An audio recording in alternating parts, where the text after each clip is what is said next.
Hello and welcome to our YouTube channel. दोस्तों, CSS की इस सीरीज में आप सबका स्वागत है। सीएसएस कोड से रिलेटेड आज ये हमारा सेकंड ट्यूटोरियल है और आज इस वीडियो में हम यहाँ पर सीएसएस को हम अपने एचटीएमएल के कोड में कैसे ऐड करते हैं इसके बारे में देखने वाले हैं। तो चलिए अपना वीडियो शुरू करते हैं। तो दोस्तों, आप अपनी सीएसएस को अपने वेब पेज में या अपने एचटीएमएल के कोड में यहाँ पर तीन टाइप से यहाँ पर ऐड करा सकते हैं। पहला जो है वो है यहाँ पर इनलाइन सीएसएस। दूसरा जो है वो है इंटरनल सीएसएस और लास्ट जो तीसरा आता है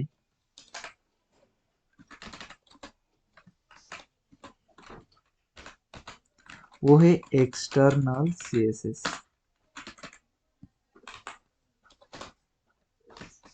इन तीन तरीकों से आप अपने एचटीएमएल के कोड में सीएसएस को ऐड करा सकते हैं अपना। तो हमारा जो पहला टाइप होता है इनलाइन सीएसएस। ये इनलाइन सीएसएस आप एचटीएमएल के टैग के अंदर यहाँ पर स्टाइल एट्रीब्यूट के अंदर यहाँ पर डाल सकते हैं। सेकंड जो होता है इंटरनल सीएसएस।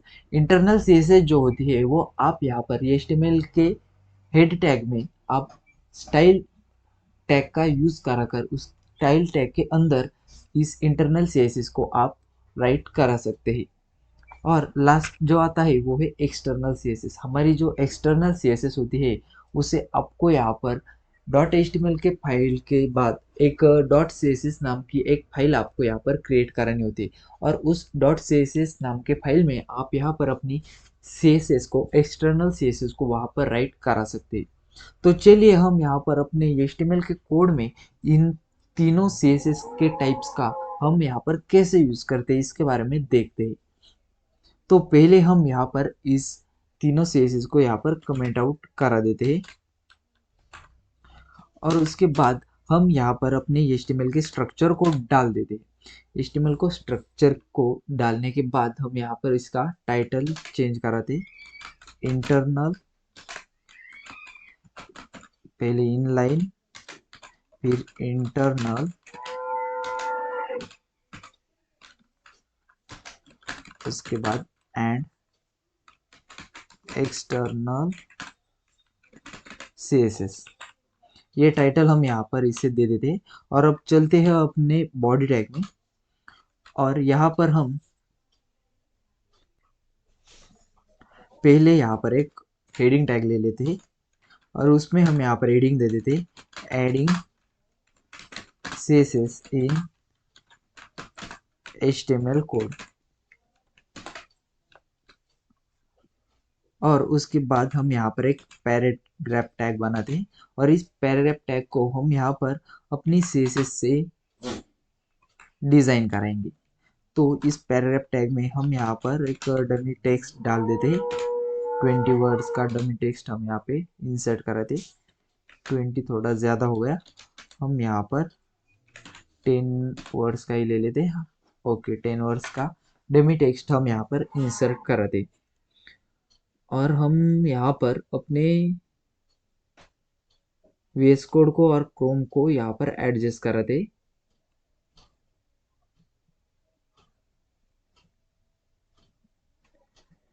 ये हो गया हमारा क्रोम और वीएस कोड एडजस्ट। और अब इस फाइल को हम यहाँ से उठाते हैं और यहाँ पर अपने ब्राउजर में से ओपन कराते हैं।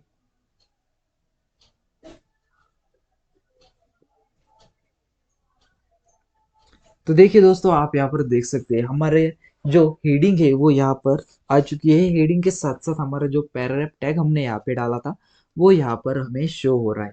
अब इसके बाद हमें यहाँ पर अपने इस पैराग्राफ टैग को डिजाइन कराना है। उसके लिए हम चलते हैं अपने पैराग्राफ टैग के अंदर और इस पैराग्राफ टैग के अंदर हम यहाँ पर अपने पहले इनलाइन सीएसएस का यूज करेंगे। इनलाइन सीएसएस का यूज कराने के लिए आपको यहाँ पर स्टाइल नाम का ये एट्रीब्यूट देना होता है और इस स्टाइल नाम के एट्रीब्यूट में हम यहाँ पर अपने इस पैराग्राफ टैग का बैकग्राउंड कलर चेंज कराएंगे।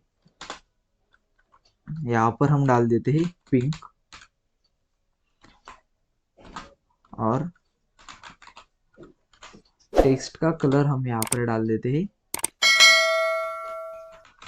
ये लो। और इस फाइल को सेव कराकर हम इसे यहाँ पर रिफ्रेश कराते। तो देखिए दोस्तों, आप यहाँ पर देख सकते हैं हमारे इस पैराग्राफ टैग का जो बैकग्राउंड कलर और टेक्स्ट कलर जो है वो यहाँ पर चेंज हो गया है। हमारा ये येलो कलर चेंज हो गया है, लेकिन वो यहाँ पर अच्छे से शो नहीं हो रहा है। इसके लिए हम यहाँ पर ग्रीन डाल देते हैं और इसे सेव कराकर फिर से रिफ्रेश कराते। तो देखिए दोस्तों, आप यहाँ पर देख सकते हैं हमारा ये जो सीएसएस है वो यहाँ पर ऐड हो गई है और हमारे इस पैराग्राफ टैग को वो अप्लाई हो रही है। अब इसके बाद हम देखते हैं अपनी इंटरनल सीएसएस को। उसके लिए हम यहाँ पर इसे पहले कमेंट आउट कर देते हैं और उसके बाद हम यहाँ पर पहले उसे कॉपी करा लेते हैं और यहाँ से इस इनलाइन सीएसएस को हम हटा देते हैं।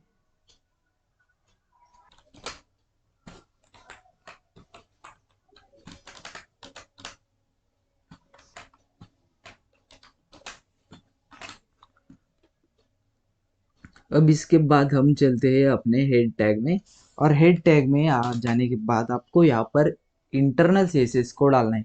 इंटरनल सीएसएस को डालने के लिए आपको हेड टैग में स्टाइल नाम का एक टैग आपको यहाँ पे डालना है, और इस स्टाइल टैग के अंदर आपको यहाँ पर पहले जिस भी टैग की यहाँ पर सीएसएस चेंज करानी है उस टैग को आपको यहाँ पर टारगेट कर लेना है।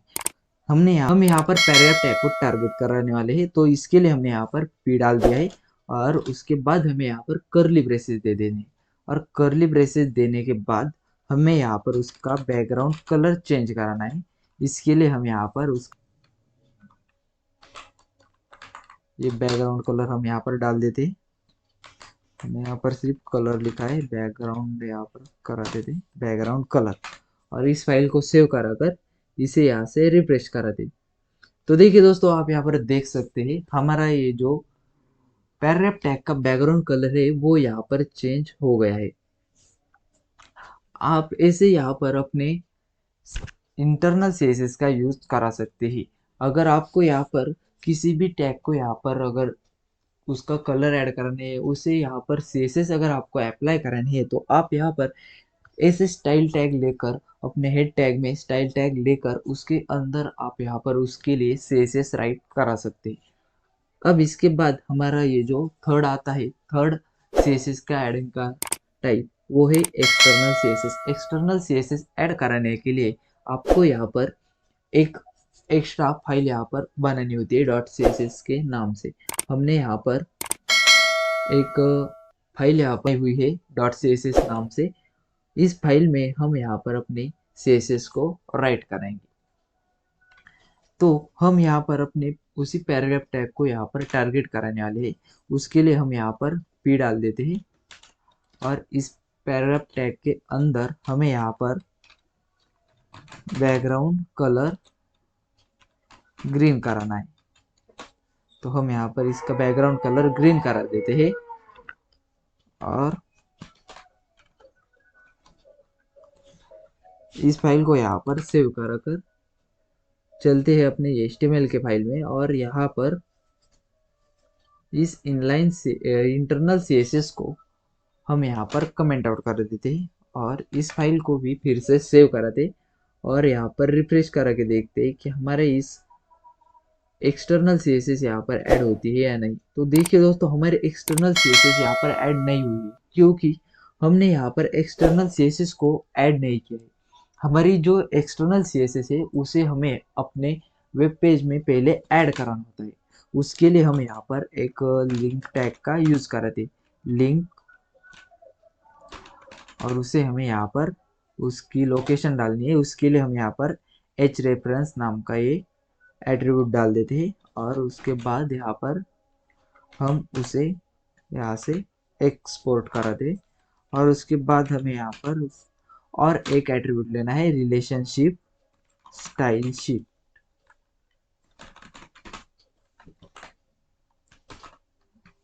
और इस फाइल को सेव कराकर हम इसे फिर से रिफ्रेश करा के देखते हैं। तो देखिए दोस्तों, आप यहाँ पर देख सकते हैं हमारी जो बैकग्राउंड कलर है, हमारी जो सीएसएस है वो यहाँ पर हमारे इस पैराग्राफ टैग को ऐड हो गई है, आप यहाँ पर देख सकते हैं। ऐसे आप यहाँ पर अपनी इनलाइन सीएसएस, एक्सटर्नल सीएसएस और इंटरनल सीएसएस को अपने वेब पेज में ऐड करा सकते हैं। अब इसके बाद हम देखते हैं कि इन सब में से सबसे ज़्यादा प्रायोरिटी किसकी होती है। मतलब अगर हमने यहाँ पर अगर एक्सटर्नल सीएसएस डाल दी और इंटरनल सीएसएस अगर डाल दी, तो इन दोनों में से हमारी अपने वेब पेज को कौन सी सीएसएस यहाँ पर ऐड होगी, जिसकी प्रायोरिटी, किसकी प्रायोरिटी यहाँ पर ज़्यादा होगी। तो हम यहाँ पर पहले इस पैराग्राफ टैग को यहाँ पर कमेंट आउट करा लेते हैं और इसे कमेंट आउट करा देते हैं। और अब हम यहाँ पर देखते हैं हमारे इस इंटरनल सीएसएस और हमने यहाँ पर एक्सटर्नल सीएसएस डाली हुई है, तो इनमें से कौन सी सीएसएस यहाँ पर अप्लाई होती है। हम यहाँ पर इस फाइल को रिफ्रेश कराते हैं और हमारी जो ये इंटरनल सीएसएस है उसमें हमने यहाँ पर बैकग्राउंड कलर पिंक लगा दिया हुआ है। इस कलर को हम यहाँ से हटा देते, हम यहाँ पर सिर्फ बैकग्राउंड कलर ही रहने देते और इस फाइल को यहाँ पर फिर से रिफ्रेश करा के देखते। तो देखिए दोस्तों, आप यहाँ पर देख सकते हैं हमारी जो इनलाइन सीएसएस होती है उसकी प्रायोरिटी एक्सटर्नल सीएसएस से ज़्यादा होती है। अब इसके बाद हम यहाँ पर इस एक्सटर्नल सीएसएस को कमेंट आउट कर देते हैं और यहाँ पर जो इंटरनल सीएसएस है उसे यहाँ पर कमेंट से निकाल लेते हैं और इसे सेव कराते हैं। हमारी ये जो इनलाइन सीएसएस है वो यहाँ पर सबसे ज़्यादा प्रायोरिटी हमारी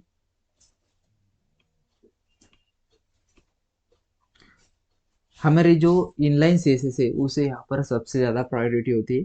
इन दोनों में से, इन तीनों में से सबसे ज़्यादा प्रायोरिटी हम यहाँ पर इनलाइन सीएसएस को है।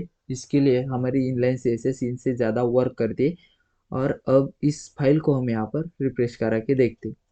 तो देखिए दोस्तों, आप यहाँ पर देख सकते हैं हमारा बैकग्राउंड कलर जो है वो यहाँ पर चेंज नहीं हो रहा है, क्योंकि हमने यहाँ पर इंटरनल सीएसएस और इनलाइन सीएसएस डाली हुई है और हमारी इंटरनल सीएसएस की जो प्रायोरिटी है वो यहाँ पर कम है और हमारे इनलाइन सीएसएस की प्रायोरिटी ज़्यादा है। इसके लिए हमारी जो इनलाइन सीएसएस है वो ही यहाँ पर एग्जीक्यूट हो रही है। आप यहाँ पर देख सकते हैं। अगर हम यहाँ पर इसका कलर चेंज कराएं, अगर हमने यहाँ पर रेड करा दिया तो इसका बैकग्राउंड कलर यहाँ पर रेड हो जाएगा। अब इसके बाद हम देखते हैं अपने इंटरनल और एक्सटर्नल सीएसएस को। इन दोनों में से हमारी कौन सी सीएसएस यहाँ पर ज़्यादा प्रायोरिटी लेती है। अब इस फाइल को हम यहाँ पर सेव कराते हैं। हमने यहाँ पर हमारा जो पहला पैराग्राफ टैग था जिसमें हमने यहाँ पर इनलाइन सीएसएस डाली हुई थी उसे यहाँ पर कमेंट आउट कर दिया है और दूसरे पैराग्राफ टैग को हमने यहाँ पर कमेंट निकाल लिया है और हमने यहाँ पर इंटरनल और एक्सटर्नल सीएसएस को लगा दिया है और इस फाइल को हम यहाँ पर फिर से सेव करा कर यहाँ से रिफ्रेश कराते। तो देखिए दोस्तों, आप यहाँ पर देख सकते हैं हमारी ये जो एक्सटर्नल सीएसएस है वो यहाँ पर अप्लाई नहीं हो रही है, क्योंकि हमारी इंटरनल सीएसएस हमने यहाँ पर डाली हुई है। लेकिन हमारी ये जो इंटरनल सीएसएस है वो उसकी प्रायोरिटी यहाँ पर एक्सटर्नल सीएसएस से ज़्यादा है ऐसा नहीं है। लेकिन अगर हम यहाँ पर इस लिंक टैग को अगर यहाँ पर स्टाइल टैग के नीचे यहाँ पर डाल दें और इस फाइल को सेव करा कर देखें,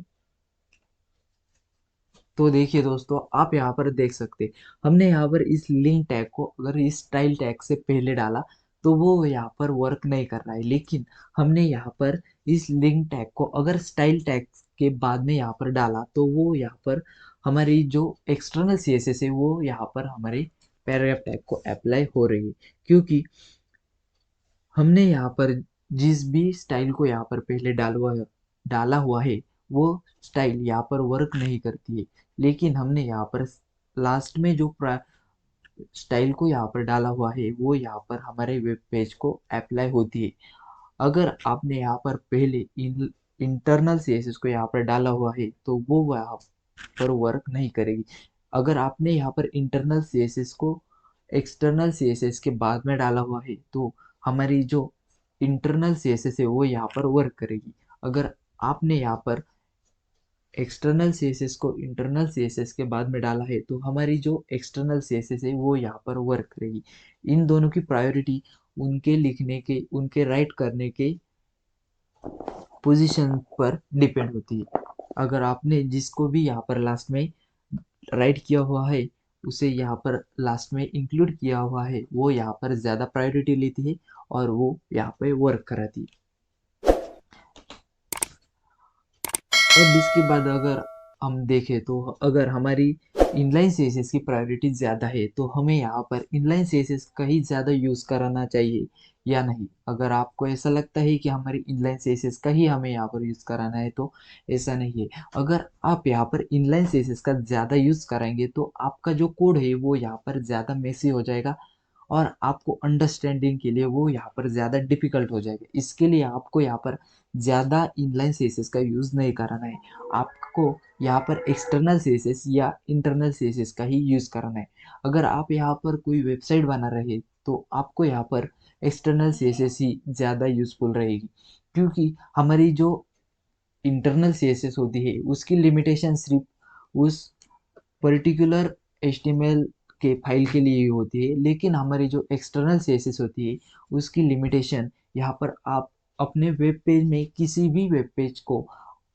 भी पेज को आप यहाँ पर एक्सटर्नल सीएसएस को एक्सेस करा सकते हैं और वहाँ पर उसका यूज़ करा सकते हैं। लेकिन आप यहाँ पर इनलाइन सीएसएस या इंटरनल सीएसएस को अदर पेज में यहाँ पर यूज़ नहीं कराते।